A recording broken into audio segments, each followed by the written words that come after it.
Hi, and welcome to the ECM podcast. I'm Friedrich Kunzmann, and I'm happy to be hosting this newest episode of the podcast that will take you behind the scenes of new music on ECM Records. This time around, I'm joined by the Norwegian saxophonist and composer Mette Henriette, whose sophomore recording for the label, called Drifting, finds her in an intimate trio setting with Johann Lindvall on piano and Judith Hamann on violoncello. In our conversation, Mette talks about the relationship between improvisation and composition, how important it is to give ideas time to let them mature, as well as about the recording, mixing, and mastering of her new album in Oslo, France, and Munich.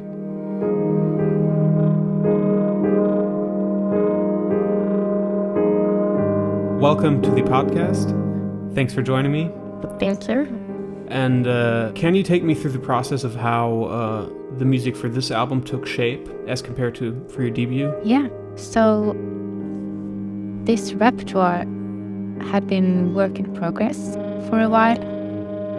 I actually imagined it to be for a larger pool of musicians because I wanted this repertoire to be kind of material that could grow and expand and contract with different formats. Mm-hmm. What happened, as we all know, is that the world turned upside down with the pandemic, and suddenly we couldn't, travel across borders, and we also couldn't meet. At least in Norway, we had quite tight restrictions, so we couldn't meet with more than, between 3 to 10 people, for different periods during the pandemic. So that created quite a new framework for this process. And I was in continuous dialogue with Manfred, obviously, thinking about how we could approach this. And I realized, when I started just diving into this material with a trio, which was the only thing that was possible at the time, that there was such a vast potential in working with a smaller ensemble and finding ways to give these scores live only with 3 musicians, because it was obviously also a challenge, but it really stimulated me in a way that I didn't expect. So we decided to go with that, and all of this happened in a time when I was also working on different commissions for orchestra and a stage production, a film, and a graphic score for a book that was going to be published later in the year. So I was in this symbiosis of different projects that somehow also interconnected, and especially this stage production, which was rooted in Sami ontology, were one of the things that really intrigued me, was this idea of having something, creating something that is meant to grow. It's not like a static production, but it's something that is evolving, and that spirit is also in this music for me. Yeah, I really feel like it's this record has this notion of being on its way somewhere. It's like drifting with the forces of nature, rather than dwelling upon itself. And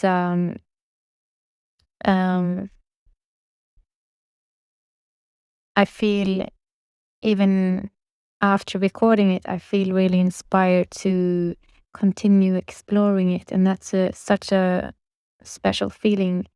And I just really love how it's in movement somehow, and I see how it can be rearranged, expanded with improvisation. And I also have ideas for additional pieces for it and additional parts.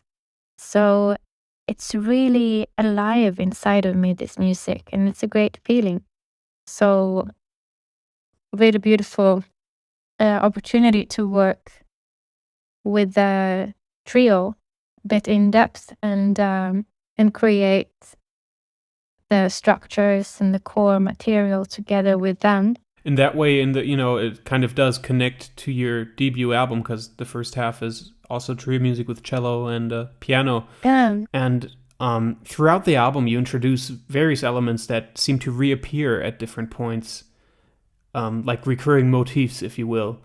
Like in the rhythmic component of Across the Floor, which seems to blossom again in Chassé, kind of. Not exactly in the same way, but they seem related, they seem familiar. Well, What sparked these little symmetries? What led you to create them? they just crystallize. I think for me, a very important tool in the creative process is to let things mature to the extent that they start living their own life. And then things somehow just come up to the surface in different pieces and they start kind of interconnecting. And I like playing with prepositions in music, like shedding light on different things from different sides, playing with foreground and background and repositioning things and flipping arrangements, because it gives a new playground for the improvisation.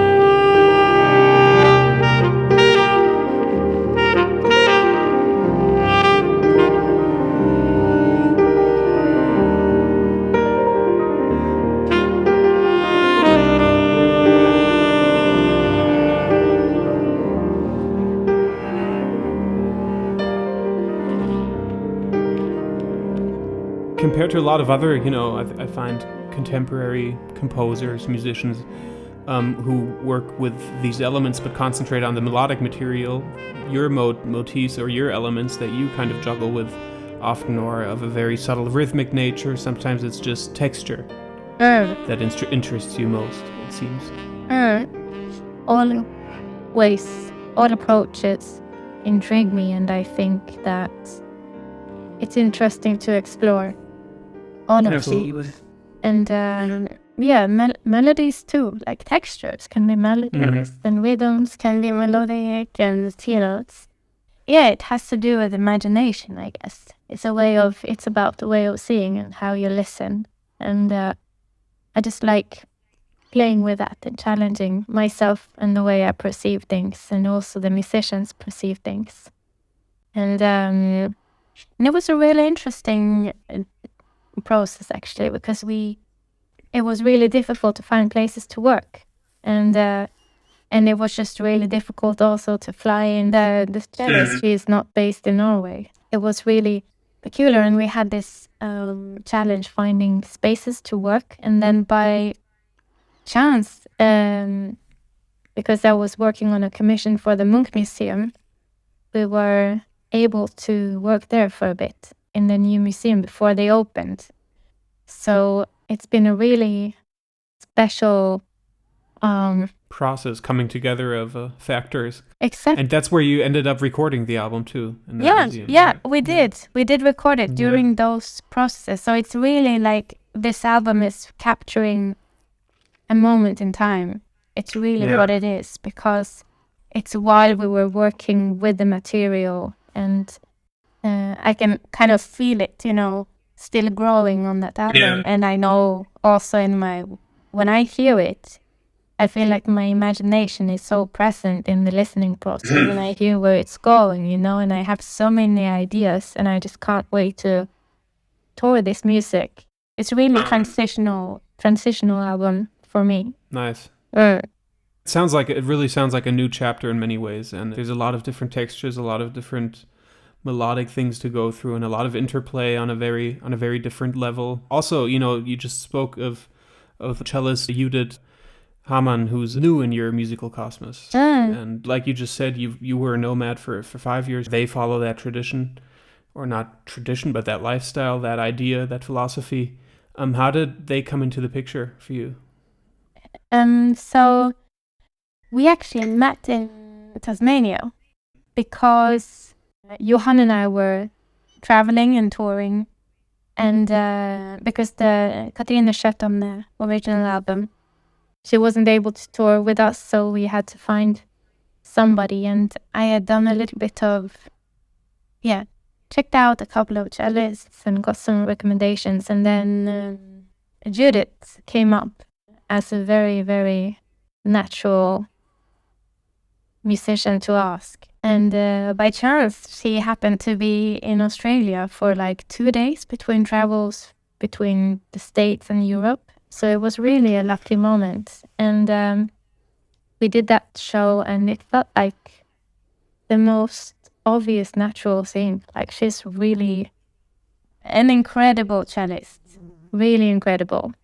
Between you on the saxophone and the cello, the amount of texture, color, timbre that comes through, that is generated, and of course then with the left hand of the piano and the deeper frequencies, it creates, a whole landscape of colors. It's a huge palette that's crossed between you three. And for drifting, you once again worked with the pianist Johann Lindvall, who also appeared on your ECM debut album. How did you originally come together, you and him? We actually went to the same school, so we studied together.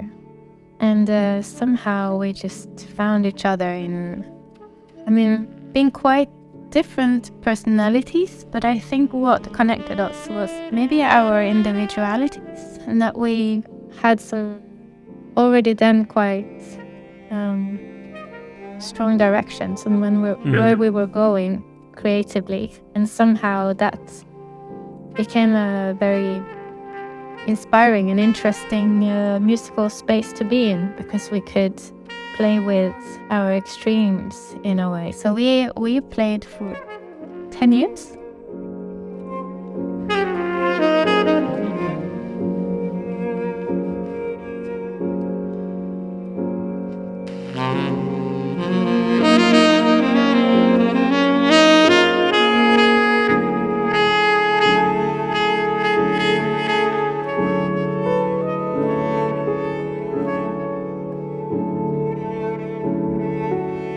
And we talked about this a couple of minutes ago, but I want to get back to it one more time, because you seem to be interested as much in a musical line as in the texture and breathing process of your instrument itself, which is not completely usual these days. A lot of people are a bit more focused just on the melodic material, and the structures, the textures, they come about as a spontaneous afterthought.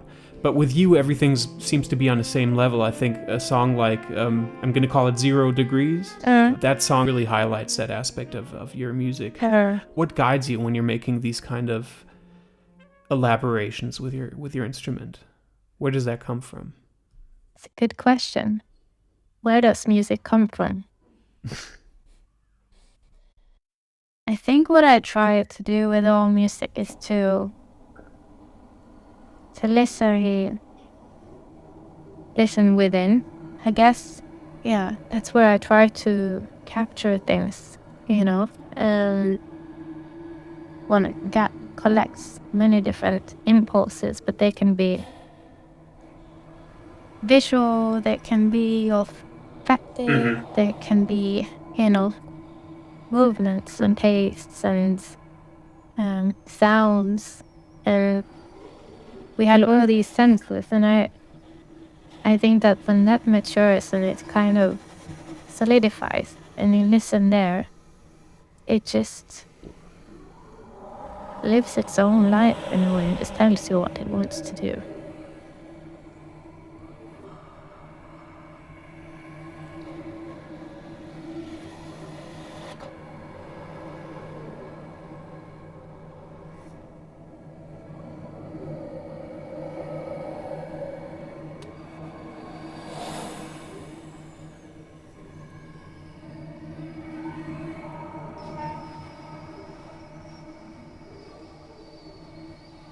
And it's nice because you also, by doing that, you highlight a quality of your instrument, a very natural and a very organic quality of your instrument that is more rarely highlighted by other musicians because they overlook these breathing, just the very, very simple, or not simple, but the very basic function of breathing that an instrument can do. And yeah, it's at the very core of it. And for me, texture, orchestration is find that very intriguing. And just the nature of sounds, I guess. Trying to lean into the material and let the autonomy of that show the way sometimes. And while recording this album, I was also working on music for the Oslo Philharmonic. They had commissioned some pieces. So I wrote 3 pieces for Oslo Philharmonic, and for me it's many similarities there because one has the whole palette and to work with of sounds to play with and to shape the sounds and play with them in melodic and rhythmic way. Every sound has a rhythmic, melodic, and textural quality to them. So I find it a little bit funny to separate because they all exist in every note. So what I'm just trying to do, I guess, is just to acknowledge that and keep pushing myself to find new ways to create things with them and learn things from them and,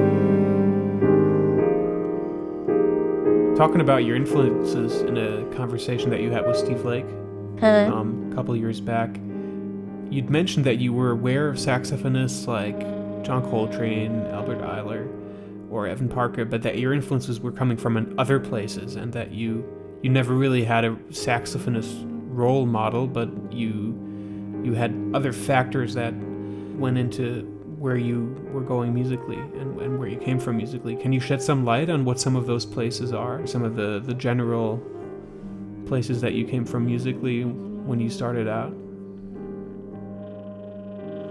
It's tough to start mentioning because I feel like if I mention one thing, that will get all the attention. But it's an interesting question, and I think it's such an omni experience in a way.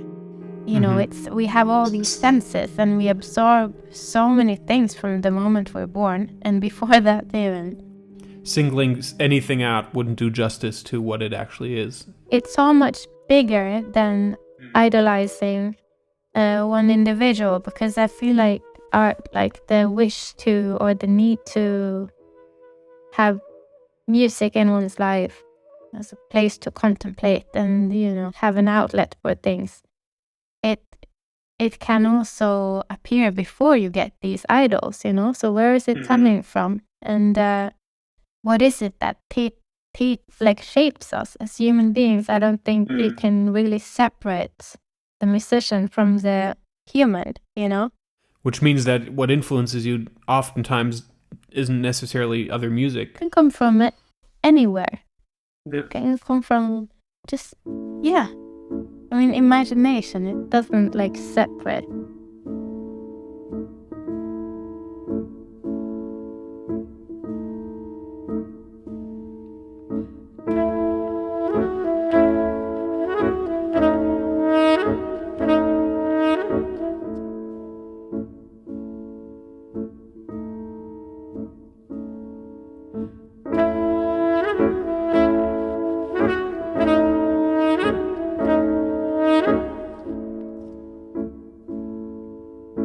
Lastly, I'd love for you to talk about the final process of making this album, shaping the mixes with Manfred together.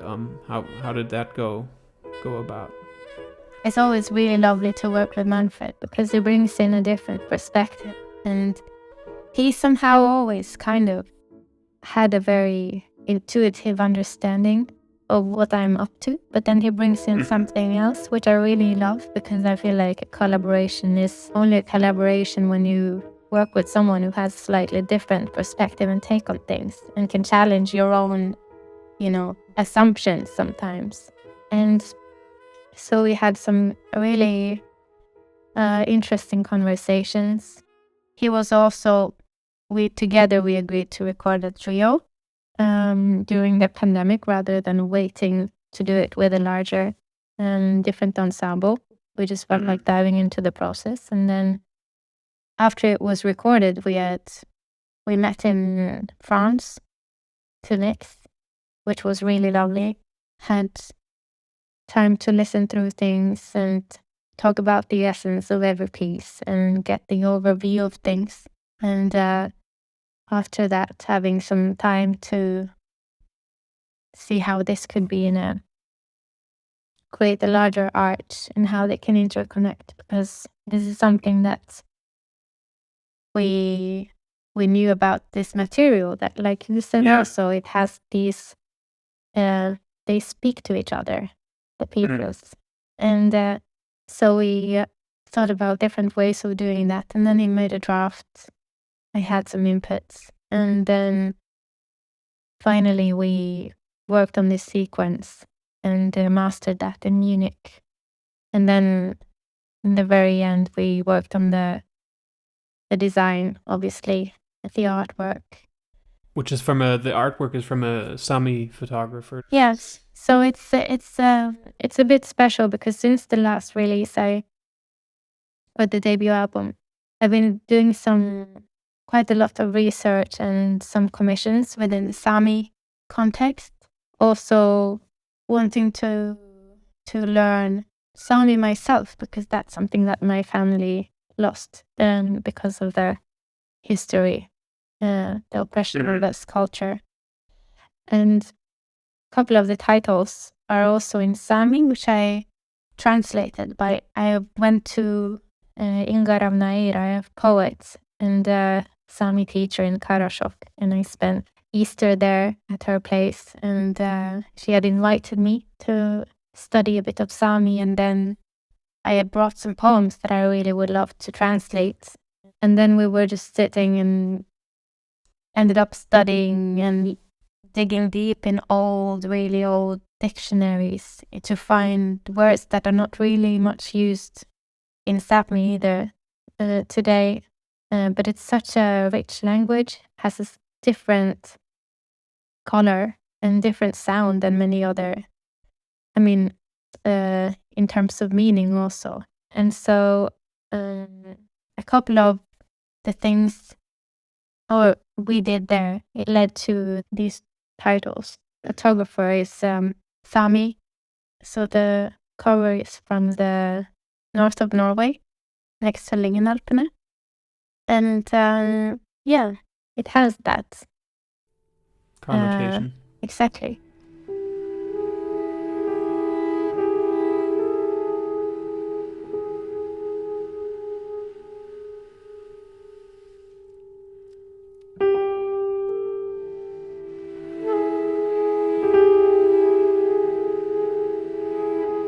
I think the most important for me is to communicate that this album for me is like, it's really in movement somehow. It's on its way somewhere. It's not like dwelling upon itself in a way. It has this pace. It's more like it's more about the direction where it's heading towards rather than where it's at itself. And that I feel is a huge difference. So even though this ensemble, the trio ensemble, is resembling and kind of hinting towards the past, I feel like the creative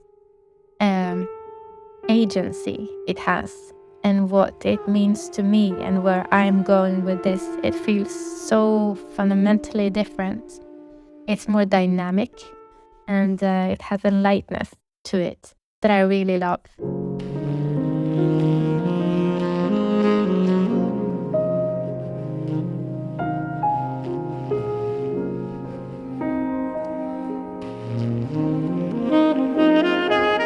Mette Henriette on her new album, Drifting, out on ECM Records. Thank you for joining me in the podcast. I'm Friedrich Kunzmann, and I'm looking forward to share more new music with you very soon.